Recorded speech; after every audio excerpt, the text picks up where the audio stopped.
ठीक है। धन्यवाद अनिल जी, और सभी लोगों को एक बार फिर से नमस्कार। और आप लोगों ने जो देखी अभी फिल्म छोटी सी एक, जिसमें कि स्मार्ट एग्रीकल्चर के अंतर्गत कई किसान भाइयों के यहाँ पे ऑटोमेटिक वेदर स्टेशन लगे हैं। तो हम लोग ये उम्मीद करते हैं कि जिनके यहाँ पे ये हैं उसमें जो मैसेजेस आते हैं इनको अ, वो दूसरे किसान भाइयों के साथ में भी साझा करेंगे ताकि उनको भी इसका फायदा मिल सके। ऐसा नहीं कि मोबाइल है आपके पास में है तो पूरा का पूरा फायदा आप ही लें उसका। ठीक है। अभी मैं जो अपना आज कहने वाला हूँ वैसे कुछ नया नहीं है, पहले भी बता चुका हूँ सोयाबीन में रोग और कीड़ों के प्रबंधन के बारे में। लेकिन उसके पहले मैं एक थोड़ी सी चर्चा आप लोगों से करना चाहता हूँ, सारे हमारे जो फील्ड में काम करने वाले साथी हैं और किसान भाई हैं। ये देखिए, करीब 2 साल हो गए अभी। पिछले साल भी हमने खरीफ सीजन में और रबी के सीजन में काफी इस तरह के कृषि चौपाल के कार्यक्रमों का आयोजन किया था, और अभी इस सीजन में भी कर रहे हैं। और कई चीजें जो उन्नत तकनीकें हैं सोयाबीन की, विशेष रूप से खेती में क्या क्या चीजें करना चाहिए उसके बारे में आपको डॉक्टर जोशी सर और मैं जानकारी देते आए हैं। चलिए मैं अब प्रेजेंटेशन अपना एक शेयर करता हूँ सब लोगों से।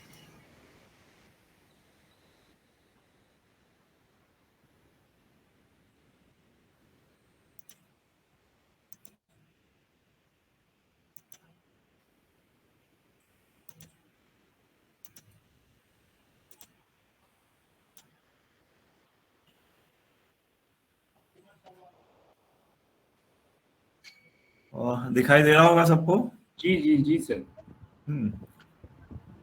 चलिए, तो पहले थोड़ा सा ये मैं जानना चाह रहा था कि पहले की जो अनुशंसाएं या प्रशिक्षण है उसका क्या अनुपालन हुआ है। तो ये चर्चा हो गई है अभी। अब सोयाबीन में कुछ रोग इस बार देखने को मिल रहे हैं। कहीं कहीं पीलेपन की शिकायत आ रही है, कुछ पौधों के ऊपरी भाग मुरझा से गए हैं, वो भी देखने में आए हैं। कुछ किसान भाइयों ने उनका फोटो साझा किया है। और इसके अलावा भी पत्तियों पे कोई धब्बे वाले रोग नहीं लगे हैं। लेकिन जिस तरह का वातावरण है, नमी बहुत बनी हुई है, बरसात भी हो रही है कई जगह, तो इससे उम्मीद करते हैं कि आगे आने वाले समय में पत्ती पे लगने वाले रोग भी आएंगे। और कुछ रोग ऐसे भी होते हैं जो कि बहुत लंबे समय तक अगर वर्षा नहीं होती तो उनके सिम्टम्स दिखने लगते हैं फसल में। तो आज हम 4-5 प्रमुख रोगों की बात करेंगे जो या तो अभी होंगे खेतों में या आने वाले समय में देखने में मिल सकते हैं। ये देखिए, जब सोयाबीन छोटी रहती है तब कुछ पौधे इस तरह से सूखने लगते हैं, है ना। और अगर इन पौधों को आप उखाड़ के देखेंगे तो यहाँ नीचे जहाँ मिट्टी लगी रहती है जड़ के पास में, वहां पे सफेद सफेद फफूंद दिखाई देगी। अगर ये पौधे थोड़े दिन जमीन में लगे रहे तो इन फफूंद वाले हिस्सों पे इस तरह से राई के दाने के बराबर छोटे छोटे गोले बन जाते हैं। और ये बाद में पौधों में से निकल के जमीन पे रहते हैं। अगर तेज पानी आया, खेत में से पानी बहने लगा, तो ये जो गोले गोले हैं ये खेत के दूसरे स्थान पे चले जाते हैं और वहां पे जाके फिर दूसरे पौधों में भी इस तरह की फफूंद पैदा करते हैं। तो अगर जिन किसान भाइयों ने सीड ट्रीटमेंट किया है ये थायोफेनोल्फेथाइल प्लस पायरोक्लोस्ट्रोबिन से या पेंफ्लूफ्लेम प्लस ट्राइफ्लॉक्सीस्ट्रोबिन से, तो उनमें ये शिकायत कम आई होगी। हम लोग उम्मीद करते हैं और मुझे जो विश्वास है कि ऐसी शिकायतें कम आएंगी। मैं नहीं कहता कि ट्रीटमेंट के बाद में भी 100% आपको इस बीमारी से छुटकारा मिल जाएगा। कुछ दिख सकती हैं आपको, लेकिन उनसे बहुत ज्यादा नुकसान नहीं होगा। लेकिन अगर आपको इस तरह के पौधे सूखने दिख रहे हैं और फंगस दिख रही है तो ये कॉलर रॉट है, बीमारी है। अगर नहीं है, आपको पत्ते सूख रहे हैं धीरे धीरे, पहले एक पत्ता सूखता है फिर पूरा पौधा सूख जाता है, तो इसका मतलब वो तना मक्खी से ग्रसित है पौधा। ये आप दोनों में जरा फर्क कीजिए। यहाँ पे जो पौधे हैं ये पूरे के पूरे एकदम से सूखते हैं। ऐसा नहीं कि एक पत्ती, दो पत्ती, तीन पत्ती सूखेगी, पूरा पौधा एकदम से सूख जाता है। लेकिन जो तना मक्खी है उसका प्रकोप वाला पौधा पहले एक पत्ती सूखती है, वो भी किनारे से सूखना शुरू होती है। ये बहुत ही स्पष्ट इसका सिम्टम है तना मक्खी के प्रकोप का। इस पत्ती पे जब अंडा देती है तो अंडे में से इल्ली निकल के इसकी मोटी वाली जो नाड़ी होती है शिरा, यहाँ पे आप देख पा रहे हैं अगर, तो इसमें चली जाती है। यहाँ पे जाने के बाद में उसके कारण क्या होता है, पत्ती में पानी की उपलब्धता बंद हो जाती है और वो धीरे धीरे किनारे से सूखने लगती है और फिर जाके पूरा पौधा सूखता है। तो ये दोनों में अंतर है, फंगस की बीमारी में और ये तना मक्खी में। अभी कुछ दिन अगर और ह्यूमिडिटी रहेगी और बीच में कभी तापमान भी 30 डिग्री के आसपास होने लगेगा, तो ये एंथ्रेक्नोज की बीमारी आने का अंदेशा रहता है। इसमें क्या होता है, पत्ती एक तो पलट जाती है। नॉर्मल अवस्था में क्या होता है, उसकी नाड़ियां नीचे की तरफ रहती हैं, जमीन की तरफ रहती हैं, लेकिन इस अवस्था में, इस बीमारी से जब प्रकोप होता है तो पत्तियां इस तरह से उलट जाती हैं और आप देख पा रहे होंगे यहाँ पे पत्तियां भी भूरी भूरी हो गई, इनकी नाड़ियां जो है भूरी भूरी हो गई। तनों पे भी इस तरह के लंबे लंबे धब्बे पड़ जाते हैं और बाद में फिर फलियों पर भी निशान आने लगते हैं। इनके लिए खास दवाइयां हैं, टेबुकोनाजोल या तो अकेला हो या टेबुकोनाजोल के साथ सल्फर हो या टेबुकोनाजोल के साथ ट्राइफ्लॉक्सीस्ट्रोबिन हो। इन तीनों में से कोई भी दवाई ले लें आप, ये मैंने डोज भी लिखे हुए हैं यहाँ पे, इनका अगर स्प्रे करना, अभी इनके स्प्रे करने की जरूरत नहीं है, लेकिन मैं बता रहा हूँ इसलिए कि आगे अगर इस तरह के आपको सिम्टम दिखें तो कृपया ये स्टेज पर मत आने दें। फलियों पे अगर आ गए या रोग ये, तो बीजों को भी संक्रमित कर सकता है वो, और वो अगले साल उपयोग के लिए बीज लायक नहीं रहेंगे। तो पत्तियों पे है जब तक तो ठीक है, आप उसको कंट्रोल कर लेंगे, मतलब ये सिम्टम खत्म नहीं होंगे, लेकिन ये आगे बढ़ेगा नहीं रोग ये। तो ये तीनों में से कोई भी दवाइयां ध्यान रखें आप, इनमें से कोई भी एक दवाई डाल के इसका नियंत्रण कर सकते हैं। राइजोक्टोनिया एरियल ब्लाइट है, इसमें भी जो पत्ते हैं ऐसे बड़े बड़े धब्बे बन जाते हैं उसमें, या किनारे से सूखने लगते हैं, आप देख पा रहे हैं यहाँ पे। तो ये भी जब पूरा मतलब भयंकर रूप से अगर आता है तो ये जो छोटे छोटे धब्बे हैं पूरी पत्ती पे फैल जाते हैं और पूरी पत्ती भूरे रंग की हो जाती है, सूख जाती है। अब इसके लिए भी ये कॉम्बिनेशन वाले दवाइयां हैं। अगर तो आपने ये थायफिनोट मिथाइल और इनसे ट्रीटमेंट किया हुआ है तो ठीक है, कम आएंगे ये रोग। लेकिन अगर नहीं है, कम आ रहा है, या आप ये ट्रीटमेंट नहीं कर पाए हैं और इस तरह के सिम्टम्स दिख रहे हैं, तो उसमें टेबुकोनाजोल प्लस सल्फर वाला जो आता है, स्वाधीन का नाम से आता है शायद, उसका स्प्रे कर देंगे 1 लीटर प्रति हेक्टेयर के हिसाब से, तो ये रोग रुक जाएगा। देखिए एक चीज मैं क्लियर बता दूं आपको, ये जब रोग आ जाता है उसके सिम्टम्स दिखने लगते हैं इस तरह की पत्तियों पे, और हम बोलते हैं कि इसमें ये फफूंदनाशक डाल दीजिए, तो आप ये उम्मीद कतई मत कीजिए कि हमारी ये पत्तियां फिर से स्वस्थ हो जाएंगी। ये पत्तियों में जो हो गया है, लेकिन अब आगे चल के दूसरी पत्तियों पे इस तरह के सिम्टम्स नहीं आएंगे। राइजोक्टोनिया एरियल ब्लाइट, इस तरह के कुछ सिम्टम्स अभी हमको किसी किसान भाई ने भेजे थे। बाद की अवस्था में ये इस तरह के भूरे भूरे इसमें दाने पड़ जाते हैं, छोटे छोटे से दाने पड़ते हैं, वो फलियों पे भी पड़ते हैं। इसके लिए भी दवाइयां वही हैं जो मैंने राइजोक्टोनिया एरियल ब्लाइट के लिए बताई थी, टेबुकोनाजोल प्लस सल्फर या टेबुकोनाजोल प्लस ट्राइफ्लॉक्सीस्ट्रोबिन, इनका उपयोग कर सकते हैं। अब ये एक पीलेपन की बात आ रही है। पीलापन देखिए नॉर्मली 2 कारणों से होता है, मैं कहूंगा 3 कारणों से आप समझ लीजिए। एक तो ये रोग है, रोग की वजह से हुआ पीला मोजाइक रोग, जो कि वायरस का रोग है। वायरस को रोकने के लिए कोई दवाई नहीं बनी है ना। वायरस को रोकने के लिए अच्छा तरीका है ये जो सफेद मक्खी है, ये वायरस का रोग एक पौधे से दूसरे पौधे पे फैलाती है। तो इसके लिए ये हमारी प्रोजेक्ट में जो स्मार्ट एग्रीकल्चर प्रोजेक्ट के साथ से जुड़े हुए साथी हैं उनको ये पता होगा कि ये येलो स्टिकी ट्रैप दी जाती है, उस पर व्हाइट फ्लाई आके चिपक जाती है, तो वो फिर वायरस को एक पौधे से दूसरे पौधे पे ले जाने का काम नहीं कर पाती है वो। अगर ये नहीं है जिन किसान भाइयों के पास में, तो उनके लिए हम 2 कीटनाशक रिकमेंड करते हैं, जिसमें कि तना मक्खी, ये सफेद मक्खी को मारने वाले केमिकल इंक्लूड है, जैसे इमिडाक्लोप्रिड है या इस दवाई में थायमेथॉक्सम है। ये दो दवाइयां इनमें मिली हुई है ऑलरेडी, तो इनका उपयोग करेंगे तो सफेद मक्खी कम हो जाती है। दूसरा पीलापन इस तरह से आता है, आप यहाँ पे देख रहे हैं, इनमें और इनमें देखिए अंतर देखिए। यहाँ पे पीला मोजाइक रोग में हरे और पीले चत्ते पड़े हुए हैं, पत्ती पे, लेकिन यहाँ पे पत्ती पूरी की पूरी पीली पड़ गई है, सिर्फ उसकी जो नाड़ियां हैं, वेन्स हैं, वो हरी रहती हैं। साथियों, ये लोहे का तत्व जो होता है, उसकी अगर पौधे में कमी हो जाती है तो उसकी वजह से होता है। और ये होता क्यों है? देखिए, जो जमीन में लोहा होता है, बड़े सूक्ष्म तत्व होते हैं ये सब, वो अधिक बारिश के कारण उससे जो कैल्शियम होता है वो उसके साथ मिल जाता है, कैल्शियम और आयरन की बाइंडिंग हो जाती है। आयरन, लोहा इसको नहीं मिल पाता, इसकी वजह से ऐसे सिम्टम्स आते हैं।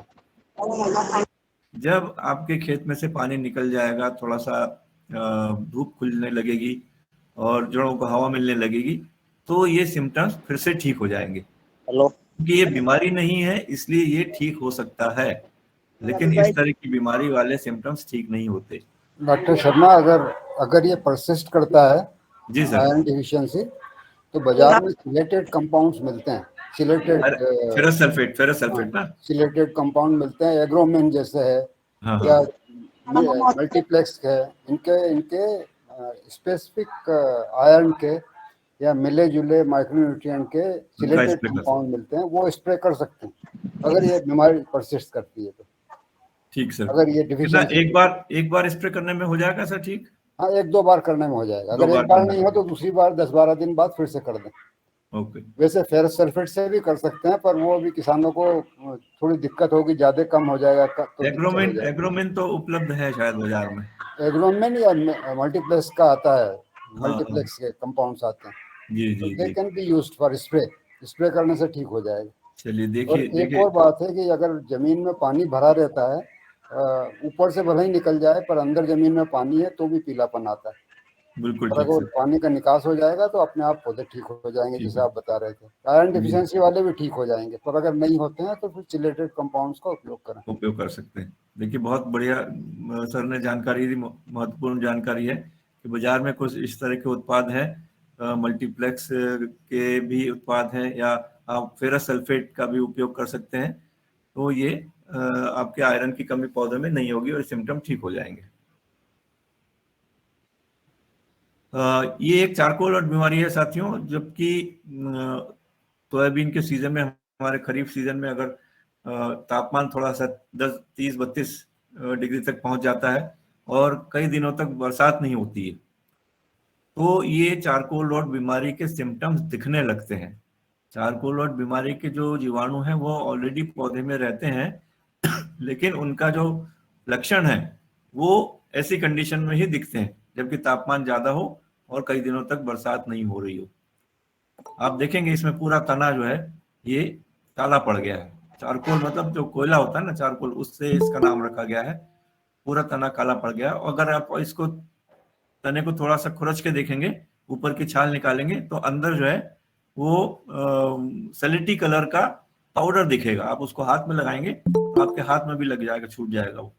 तो ये आपके लक्षण है चारकोल रॉट बीमारी के लिए।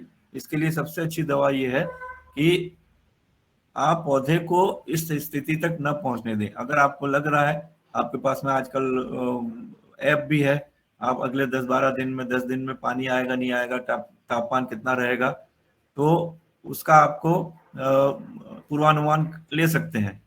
अगर आपको लगता है कि 10-15 दिन में, 10 दिन में अगले तापमान ज्यादा रहेगा, बरसात नहीं होगी, तो आप जल्दी ही ये अपना स्प्रे कर दें इसमें।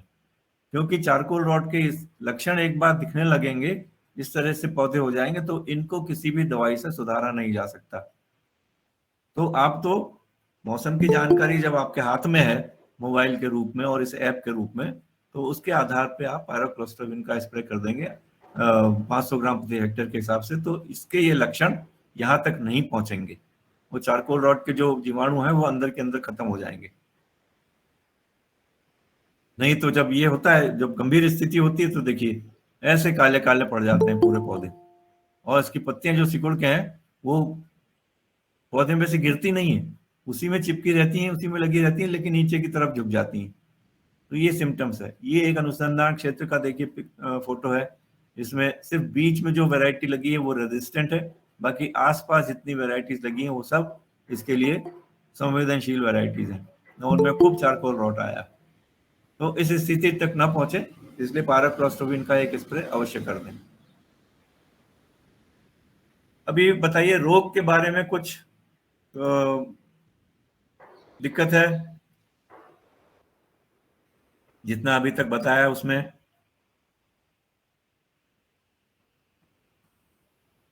या चलिए आखिरी में बताइएगा, ठीक है?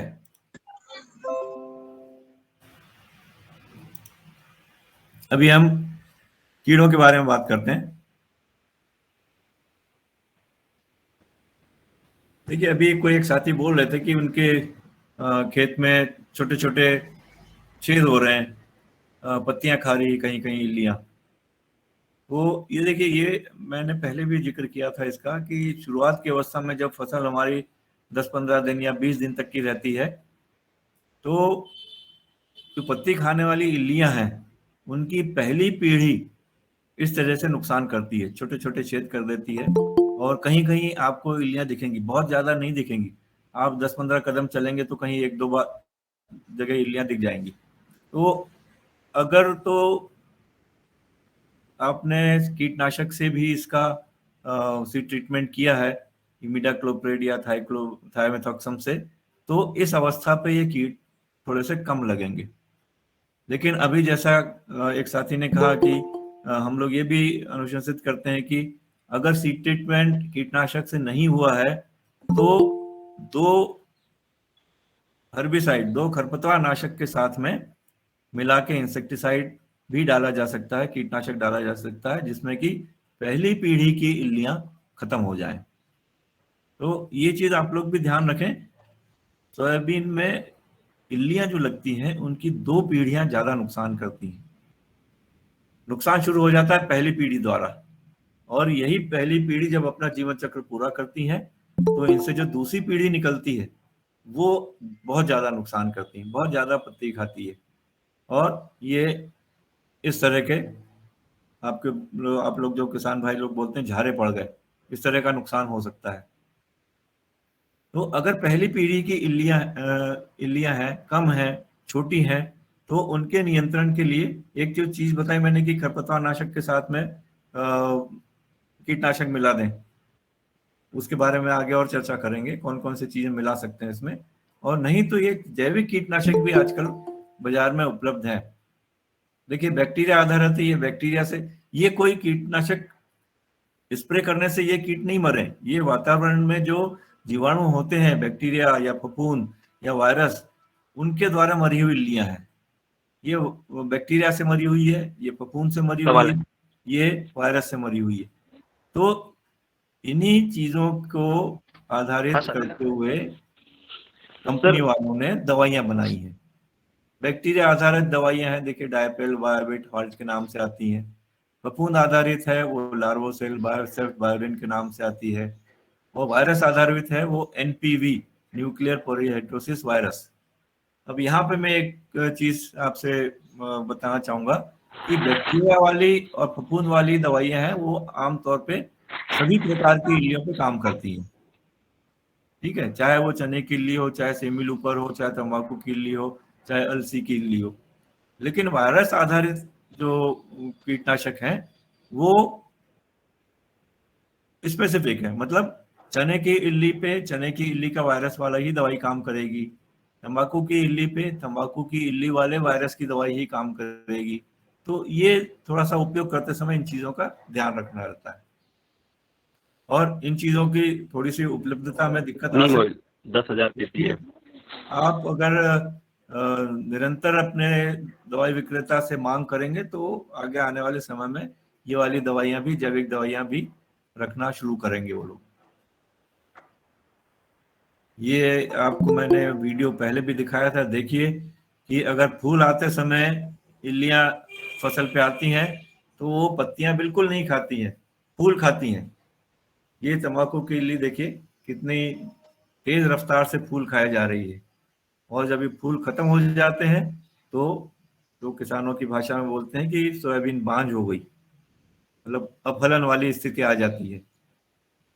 और ये विशेष रूप से जब फूल आते हैं उस समय अगर इल्लियों का प्रकोप होता है तो देखने में आती है। आपको ऊपर से लगेगा कि हमारी फसल बड़ी अच्छी है, पत्तियां नहीं कटी हुई हैं, बड़े हम खुश हो रहे हैं, लेकिन अगर आप अंदर उठा के देखेंगे, दो दो दो लाइनों के बीच में जगह करके देखेंगे तो उसमें आपको कोई फलियां नजर नहीं आएंगी, कोई फूल नजर नहीं आएंगे। लेकिन ये जो सिम्टम्स है, थोड़े दिन बाद में पौधे ऐसे दिखने लगते हैं। वहीं पे जहां पे पहले फूल थे, वहीं पे आपको अगर पहले 4-5 फूल एक एक नोड पे रहे होंगे, तो वहां पे 15-20 की संख्या में इस तरह से कलियां आती हैं। इन कलियों में से 1-2 कलियां फूल में परिवर्तित हो फलियों में परिवर्तित हो जाते हैं।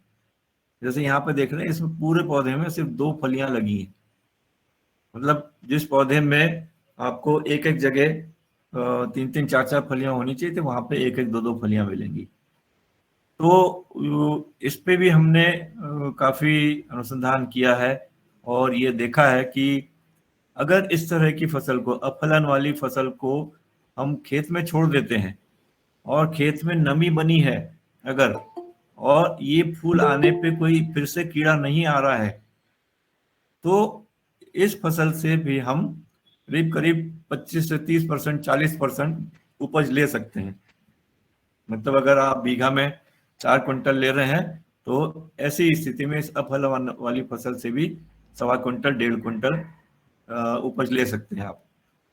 तो हमारा ये कहने का बनता है, मेरा यहाँ पे कहने का यही उद्देश्य है कि अगर आपको अगली फसल लेने में बहुत जल्दी नहीं है, आप नवंबर के अंतिम सप्ताह तक रुक सकते हैं, तो इस फसल को खेत में उखाड़ने से के बजाय उसको पड़े रहने दीजिए, और कभी जरूरत हो तो उसकी सिंचाई दे दीजिए, और अगर इस अवस्था पे कोई इल्ली लग रही है तो उस पर कीटनाशक डाल दीजिए। वो करीब 25 से 30 दिन बाद में पकेगी, लेकिन कुछ ना कुछ आपको दे जाएगी ये। एक और बात आती है, देखिए अगर आप लोगों को कीड़ों के जीवन चक्र के बारे में अच्छी जानकारी है, तो इन 2 कीड़ों से तो निजात बहुत अच्छी तरह से पा सकते हैं। ये तंबाकू की इल्ली है, ये आपका कामला कीट है। ये दोनों कीटों के जो पतंगे होते हैं, वो पत्ती के नीचे वाली सतह पे झुंड में अंडे देती हैं, और उन झुंड में से निकलने के बाद में इल्लियां आप देख रहे हैं कि कम से कम 300-400 इल्लियां होंगी, एक ही पत्ते पे रहती हैं, और ये 3-4 दिन तक एक ही पत्तों पे रह के उसका क्लोरोफिल खाती हैं, हरा हरा भाग वाले खा जाती हैं, और पौधा, ये पत्ती पूरी सफेद हो जाती है। फिर एक पत्ती को इस तरह से खाने के बाद में वो उसी पौधे की दूसरी पत्तियों को भी इसी तरह से खुरच खुरच के खाती हैं। पत्ती में छेद नहीं करेंगी, उसको काटेंगे नहीं, उसका सिर्फ हरा हरा भाग खाएंगी।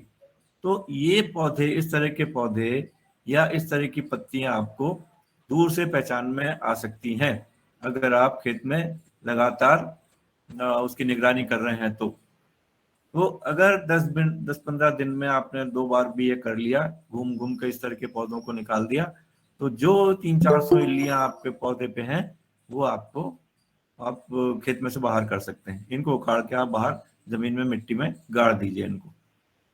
नहीं तो फिर दवाइयों की बात पड़ेगी, जरूरत पड़ेगी, और फिर वो पूरे खेत में फैलने लगेंगी इस तरह से है। फिर यहाँ पे आपको कंट्रोल करना बहुत मुश्किल हो जाएगा इसका। तो समय रहते, अभी कुछ दिन पहले ही एक केवीके से मेरे पास में कामला कीट बहुत हो रहा है, इसका एक वीडियो आया था। तो लगभग इतनी बड़ी बड़ी हो गई थी इल्लियां। तो मैंने उनसे यही कहा कि भाई इतनी बड़ी इल्लियां क्यों होने दी किसान भाइयों ने, क्यों नहीं शुरू से इसकी निगरानी की अपने सोयाबीन की। अब इतनी बड़ी हो गई है तो आप जो भी कीटनाशक डालेंगे उसका पूरा रिजल्ट नहीं मिलेगा। 50-60% तक इल्लियां मरेंगी, बाकी बची रहेंगी, वो भी नुकसान करती रहेंगी। तो सबसे अच्छा तो ये है कि इनको इसी स्थिति में अगर खेत के बाहर कर दिया, थोड़ी बहुत बच भी गई, पत्ते काट भी लिए उसने, तो फिर नुकसान की बात नहीं रहती ज्यादा। इसी तरह अगर गड्डल बीटल के बारे में हमको अच्छी जानकारी है, तो इसका भी नियंत्रण छोटे किसान भाई अच्छे से कर सकते हैं। आप सब लोगों ने देखा होगा कि इसकी जो मादा वयस्क होता है, रिंग बनाती है, और रिंग बनाने के 2 घंटे के अंदर ही अंदर ये पत्ता ऐसे मुरझा के लटक जाता है, और फिर कुछ दिन बाद, 5-6 दिन बाद में ये पत्ता सूखने लगता है। ठीक है, तो आमतौर पे किसान भाई ये जब पत्ता सूखता है तब जाके उनको समझ में आता है कि हाँ हमारे खेत में गड्डल बीटल का प्रकोप हो गया है। लेकिन उसके पहले अगर ये वाले लक्षण पे भी आपने पहचान लिया है और ये दिख जाते हैं, इस तरह के पत्ते झुके हुए आपको खेत में अगर अंदर घूम रहे हैं आप, तो बड़ी आसानी से पहचान में आ जाएंगे। और जो किसान भाई जिनके पास कम जमीन है वो तो बहुत अच्छे से कर सकते हैं। इस तरह के पत्तों को आप नीचे से तोड़ लीजिए, क्योंकि इसी में कहीं पे अंडा है। अभी ये सूखी इसलिए है कि अंडे में से इल्ली निकल गई है और वो धीरे धीरे जो डंठल है इसको खोखला करती जा रही है, इसलिए पत्ता सूख रहा है।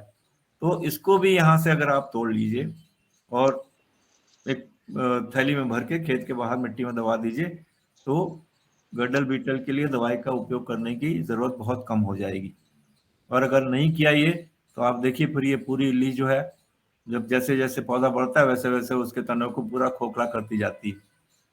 और जब इल्ली का जीवन काल समाप्त होने लगता है तब ये आपके पौधे को ऐसे काट के गिरा देती है। ये ऊपर से पौधा जितनी भी इसमें फलियां लगी हैं वो सब आपके हाथ से निकल गई। ये जो नीचे पत्ता तोड़ के है जी, कुछ नहीं सर जी, सॉरी। अभी माइक थोड़ा बंद कर रखिए अपना। ये जो जमीन में जो हिस्सा लगा हुआ है इसके अंदर इल्ली रहती है। और मैं एक स्लाइड लगाना भूल गया इसमें। ये जो हिस्सा है इसके अंदर फिर से एक छोटा सा, जितनी लंबी ये है इल्ली उतना एक टुकड़ा काटती है, और वो जो टुकड़ा रहता है तने के अंदर, तने वाला, उसको दोनों तरफ से बंद कर देती है। उसके अंदर ये इल्ली पड़ी रहती है और ये इल्ली इसी तरह जमीन में अगले साल तक पड़ी रहेगी। जब आप अगली फसल की तैयारी करते हैं, कल्टीवेटर वगैरह चलाते हैं, मिट्टी थोड़ी उलट पुलट होती है, तो ये मिट्टी के साथ में नीचे चले जाता है ये टुकड़ा। और अगले साल में जब फिर से बारिश होगी तो इसका प्यूपा बनेगा, प्यूपा में से फिर उसका वयस्क निकलेगा और फिर वो आपकी सोयाबीन को ग्रसित करना शुरू कर देगा। ठीक है, अब ये बहुत अच्छी चीज है जो स्मार्ट एग्रीकल्चर के साथ जुड़े हैं, जिनके यहाँ AWS वगैरह लगे हुए हैं। उसमें आई स्काउट भी लगा हुआ है, उसमें फिरोमोन भी रख दिए हैं। इसी जगह कई कई जगह मेरे को दिखने में आया है कि तंबाकू की इल्ली के पतंगे उसमें कैद हो रहे हैं, दिखने में आ रहे हैं। तो जिन किसान भाइयों के पास उस तरह का सिस्टम नहीं है, हाउस आई स्काउट नहीं है, वो इस तरह का जो फिरोमोन ट्रैप बाजार में मिलता है उसका भी उपयोग कर सकते हैं। हमारे पास में अभी तंबाकू की इल्ली और चने की इल्ली के लिए ही फिरोमोन उपलब्ध है। तो वो जो फिरोमोन आप बाजार से लेके आए, उसका जो पाउच रहता है उसको सावधानी से खोलें, एक साफ कपड़े से उसका अंदर का जो कैप्सूल है वो निकालिए और उसको यहाँ पे लगा दीजिए। खुले हाथ से, नंगे हाथ से कभी मत पकड़िए उसको, नहीं तो आपके पसीने की गंध से ही इसकी गंध खराब हो जाएगी और उसका असर नहीं होगा। और दूसरा एक सावधानी ये रखिए कि ये जो निचला भाग है इस पन्नी का, उसके नीचे छेद कर दीजिए, ताकि बरसात का पानी अगर इसमें जाता है तो वो इकट्ठा ना हो पाए। अगर पानी इकट्ठा हो जाएगा तो ये यहाँ से रबर बैंड जो लगा रहता है वो छोड़ देगा और ये थैली नीचे गिर जाएगी। तो जो पतंगे यहाँ आएंगे वो वापस यहाँ से निकल के वापस खेत में चले जाएंगे। तो इस तरह का बड़ी सस्ती सी है मेरे ख्याल से, ये पूरा सिस्टम फिरोमोन के साथ में 55 या 60 रुपए में आपका आ जाता है। तो इसके दो प्रमुख उपयोग हो सकते हैं। अगर आपको सिर्फ ये देखना है कि मेरे खेत में इन दोनों इल्लियों में से प्रकोप कब होने वाला है, तो आप अपने खेत में 1 बीघा में 1 या 2 भी लगा देंगे ये, तो आपको पता चल जाएगा कि मेरे खेत में इनमें से कौन सी इल्ली का प्रकोप होने वाला है। जब आपने देखा कि यहाँ पे पतंगे आने शुरू हो गए, और 2-3 दिन उसको ऑब्जर्व कीजिए आप, रात रात में पतंगे आएंगे इसमें, तो हर दिन सुबह उठ के देखिए, एक दिन गिनिए, आपको हो सकता है 8-10 मिलेंगे, दूसरे दिन 20-25 मिलेंगे, तीसरे दिन फिर उसकी संख्या बढ़ जाएगी। तो जब 2-3 दिन लगातार इसमें पतंगे आना चालू रहे, इसका मतलब ये है कि आपके खेत में इसका आक्रमण शुरू हो गया है। ये इसके पतंगे आपके खेत में दूसरी जगह जाके अंडे दे रही हैं उनकी मादाएं, तो अब दवाई डालने का समय हो गया है। तो जब यहाँ पतंगे देखने शुरू हों, आप उसके अंदर 7-8 दिन के अंदर अपने खेत में दवाई का उपयोग कर लें। उस समय छोटी अवस्था में रहेंगी इल्लियां, बहुत अच्छा आपको नियंत्रण मिलेगा। बर्ड परचेस का प्रयोग ये अभी मेरे को किसी भाई ने नहीं बताया, ना हमारे साथी ने बताया, शायद भूल गए होंगे। छोटी सी चीज है, कई लोगों ने लगवाए भी होंगे, और ये बहुत ही उपयोगी चीज है। जो हमारे पक्षी हैं वो हमारे मित्र हैं, कीड़ों को दुश्मन है।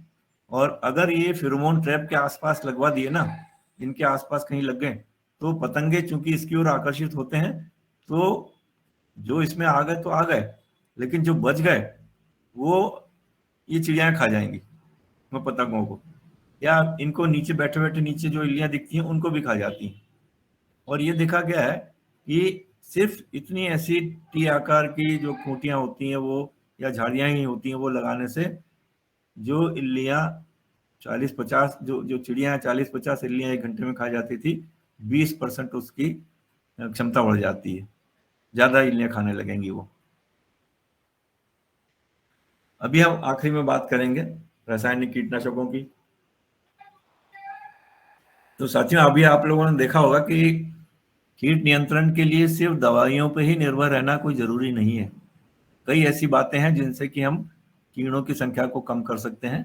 खत्म करना तो बिल्कुल संभव नहीं है, काफी हद तक कम कर सकते हैं। और फिर भी अगर दिक्कत रहती है तो ये रासायनिक कीटनाशक तो है हमारे पास में, उनका उपयोग कर सकते हैं, लेकिन उनके उपयोग में कुछ सावधानियां होनी चाहिए। देखिए, सबसे पहली बात और सबसे जरूरी बात तो ये कि सोयाबीन के लिए जो अनुमोदित कीटनाशक हैं वही खरीदें। अगर कोई दवाई विक्रेता साथी यहाँ पे सुन बैठे हुए हैं तो कृपया वो भी सुन लें कि आप किसान भाइयों को वही दवाइयां दें जो सोयाबीन के लिए लेवल क्लेम्ड हो। और आप लोग तो जानकार हैं, वो कृपया central insecticide board registration committee की वेबसाइट पे जाके देख लें कि कौन कौन से इंसेक्टिसाइड सोयाबीन के लिए अनुशंसित हैं। और कृपा करके प्रोफेनोफॉस साइपरमेथ्रिन का कॉम्बिनेशन किसानों को न दें, क्योंकि जो सफेद मक्खी का जो प्रकोप बढ़ रहा है साल दर साल, वो साइपरमेथ्रिन के कारण ही हुआ है। तो कृपा करें कि हमारे साथी लोग इसका ध्यान रखें। और एक्सपायरी डेट तो थोड़ा सा सभी लोग ध्यान रखते हैं, देख लें कि आपकी एक्सपायरी कम से कम 1 साल की उसमें हो दवाइयों की।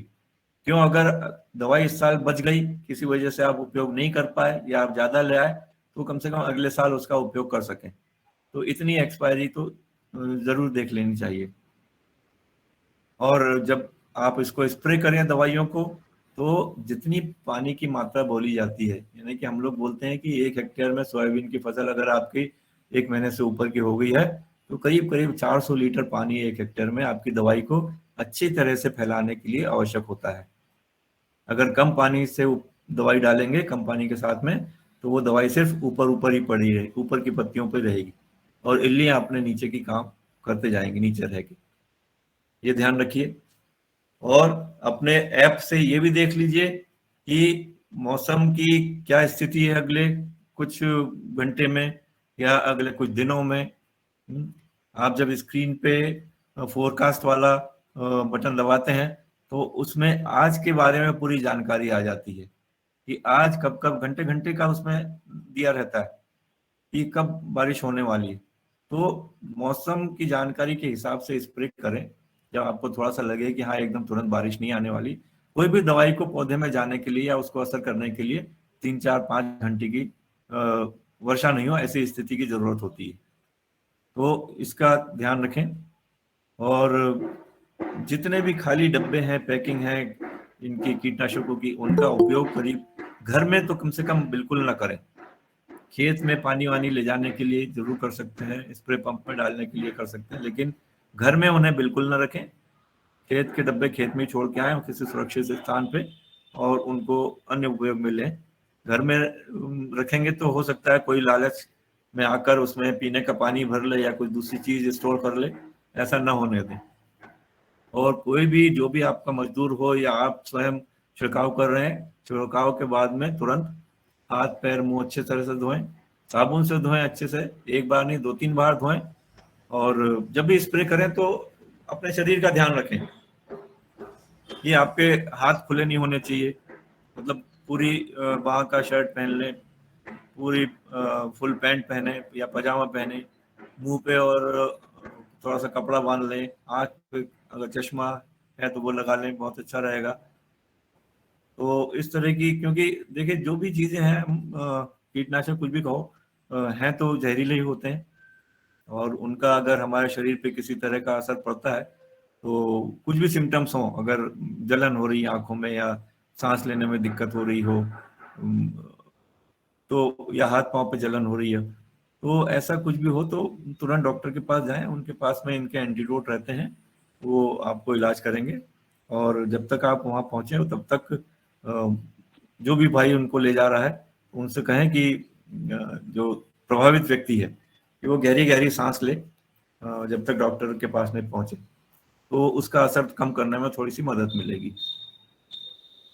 अब देखिए, रासायनिक कीटनाशकों का प्रयोग जो है वो कीड़े या जो एक तरह से नुकसान करते हैं या फसल की कोई खास अवस्था पे आते हैं, उसके हिसाब से यहाँ पे अरेंज किया हुआ है। तो ब्लू बीटल तो इस बार कहीं नहीं आया है, देखने में नहीं आया है, इसलिए अच्छी बात है। लेकिन शुरुआत की अवस्था में तना मक्खी का प्रकोप हो जाता है, कहीं कहीं सफेद मक्खी भी आती है, अलसी की इल्ली भी आती है। तो इनमें अगर ये आपने ट्रीटमेंट कर दिया है, बीजोपचार कर दिया है थायोमेथॉक्सम या इमिडाक्लोप्रिड से, तो तना मक्खी का, इन कीड़ों का प्रकोप कम हो जाएगा। या जिन भाइयों ने ये क्लोरेंट्रानिलिप्रोल को खरपतवार नाशक के साथ मिला के उपयोग कर लिया है, तब भी इनका प्रकोप कम हो जाता है। लेकिन बाद की अवस्था में जब फसल बड़ी हो जाती है और फिर भी इनका प्रकोप आपको देखने में आता है, तो आपको ये कॉम्बिनेशन वाले इंसेक्टिसाइड, जिसमें एक सिस्टमिक इंसेक्टिसाइड है, एक कॉन्ट्रैक्ट इंसेक्टिसाइड है, इनका उपयोग करना रहता है। ये 2-3 अभी आ गए हैं, इसके बाद में एक और आया है जिसमें क्लोरेंट्रानिलिप्रोल के साथ में लेमडासाइलोथ्रिन है, वो एम्प्लीओ के नाम से आता है, उसका भी उपयोग कर सकते हैं। ये वहीं पे बताया, जैसे आपकी जो पत्ती खाने वाली इल्लियां हैं, सेमीलूपर है, तंबाकू की इल्ली है, आपका चने की इल्ली है, उनके लिए काफी सारे नए नए इंसेक्टिसाइड यहाँ पे दिए गए हैं। जबकि बड़ी इल्लियां हो जाती हैं, उन पे खासतौर से ये काम आते हैं। और जैसे कि हम लोग पहले भी कहते आए हैं कि इल्लियों की अपने जीवन काल में 4-5 अवस्थाएं होती है। अंडे से निकलने के बाद में जब बड़ी होती है, प्यूपा के बीच में 4-5 बार वो अपनी केंचुली बदलती है, एक तरह से कह लीजिए। तो 1 stage, 2 stage, 3 stage, 4 stage, 5 stage ऐसी होती है। हम उनको बोलते हैं इंस्टार होते हैं वो। तो अगर 3 स्टेज के बाद की इल्लियां हैं, मतलब आपके कैलकुलेशन में अगर बताऊं तो 1.25 इंच से बड़ी अगर इल्लियां हैं, तो उनके लिए आपको थोड़े से स्ट्रॉन्ग कॉन्ट्रैक्ट इंसेक्टिसाइड डालने पड़ेंगे, जैसे कि लेमडासाइलोथ्रिन और इंडोक्साकार्ब। फिनाल्फास भी अच्छा काम करता है उनके लिए। अगर गर्डल बीटल है तो आप थाइक्लोप्रिड 1-2 साल से इसको हम लोग रिकमेंड कर रहे हैं, उसका उपयोग कर सकते हैं। प्रोफेनोफॉस अकेला, ध्यान रखिए अकेला, इसमें साइपरमेथ्रिन नहीं मिला होना चाहिए, इसको आप उपयोग कर सकते हैं। और अगर गर्डल बीटल के साथ इल्लियां, तो फिर यही आपके कॉम्बिनेशन वाले या इमाक्टिन बेंजोइड। और अभी हाल में ही एक दवाई और अनुशंसित की है पत्ती खाने वाली इल्लियों के लिए, सेमीलूपर हो, चाहे तंबाकू की इल्ली हो, चाहे चने की इल्ली, ब्रोफलानिलाइड। ये कोई कंपनी एक्सपोनस के नाम से बना रही है। देखिए इसकी भी जो मात्रा है बड़ी कम है, मतलब 42 से 62, अगर हम इसका औसत लें तो 50 मिलीलीटर प्रति हेक्टेयर, इतना इसको डालना है। तो कृपया देखें, आप लोग जो अभी तक दवाई डालते आए हैं उसमें इसका भी समावेश करें, एक नई दवाई का भी प्रयोग करके देख लें, क्योंकि अभी हाल ही में इसका रजिस्ट्रेशन मिला है इसको, मई के महीने में। एक और थी, मैं इसमें लिख नहीं पाया हूँ अभी, जैसे आपका क्लोरेंट्रानिलिप्रोल है, वैसा टेट्रानिलिप्रोल है दवाई। ये भी क्लोरेंट्रानिलिप्रोल से एक समझ लीजिए एक जनरेशन आगे की है, और टेट्रानिलिप्रोल, तो इसका भी उपयोग कर सकते हैं। तो मेरा कहने का मतलब यहाँ पे ये है कि दवाइयों का भी निरंतर एक जैसी दवाइयों का उपयोग करने से कीटों में प्रतिरोधी क्षमता विकसित हो जाती है। तो इसके लिए जब हमारे पास में विकल्प हैं, तो इनका आप प्रयोग करें और बदल बदल के दवाइयां डालें, ताकि कीटों में प्रतिरोधी क्षमता न हो। ये हो गया है, बस इतनी था। अब इसके बाद में अगर आपके कुछ प्रश्न हो तो बताएं।